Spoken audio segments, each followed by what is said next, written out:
Habang bumibili nga kami ng pancake ay may dumating na bata na ang pangalan ay Badong. Humihingi nga siya sa amin ng pera pero ang sabi ko ay pagkain na lang ay bibigay ko sa kanya. Napakakulit nga nito at masayahin. At mukhang wala siyang problemang dinadala. Yumakap pa nga siya at gustong gusto niya talaga magala. Pero sabi ko sa susunod na lang kami gumala dahil may importante pa akong pupuntahan. At habang pinapaluto nga namin yung pancake ay kinausap namin si Badong.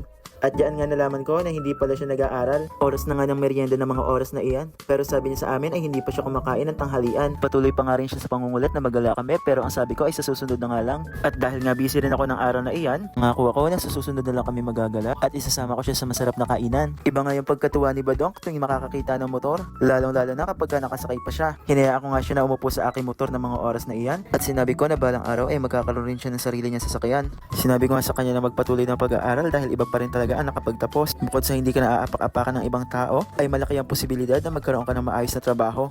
At syempre bilang nakatatanda ay kailangan nga natin ipaliwanag sa mga bata ang kahalagahan ng edukasyon. Sa bawat araw natututo tayo ng maraming bagay at isang bagay na dapat matutunan ng bawat isa sa atin ay ang tamang pag-uugali at pagiging mabuting tao. Ang paggawa ng masama gaya ng pagnanakaw ay hindi lamang nakakasakit sa iba kundi na rin sa ating sarili. Kaya sa mga batang nanonood nito, nais ko lamang ipaalala sa inyo na kahit minsan nararamdaman natin na gusto natin ng isang bagay, hindi natin kailangan kunin ito ng walang permiso. May ibang paraan upang makuha natin ang mga bagay na gusto natin, hindi sa pamamagitan ng panlilinlang at paggawa ng mali. Kaya kung may kailangan at may gusto tayo, mas mabuti na lang na humingi ng tulong sa pamilya at sa ibang tao dahil ang pagiging tapat at totoo ay nagpapakita ng respeto hindi lamang sa iba kundi sa sarili mo. Ang bawat aksyon na ginagawa natin ay may epekto hindi lamang sa iba kundi pati sa ating puso at konsensya. Kung magnanakaw tayo, mawawala ang tiwala ng ibang tao sa atin. Masakit ang mawala ng tiwala at mas masakit kung tayo ang may kasalanan. Kaya lagi niyong tatandaan na ang pagiging tapat at may respeto sa ibang tao ay mas mahalaga sa kahit anong bagay sa mundo. Sa buhay, hindi sukatan ng magandang bagay, kundi ang malasakit at magandang ugali. Ang pinakamahalagang yaman sa buhay ay hindi mga bagay, kundi ang ating mga puso at isipan na puno ng kabutihan at respeto. Kaya huwag tayong matakot na humingi ng tulong at tandaan, ang paggawa ng mabuti ay laging magdadala ng kaligayahan.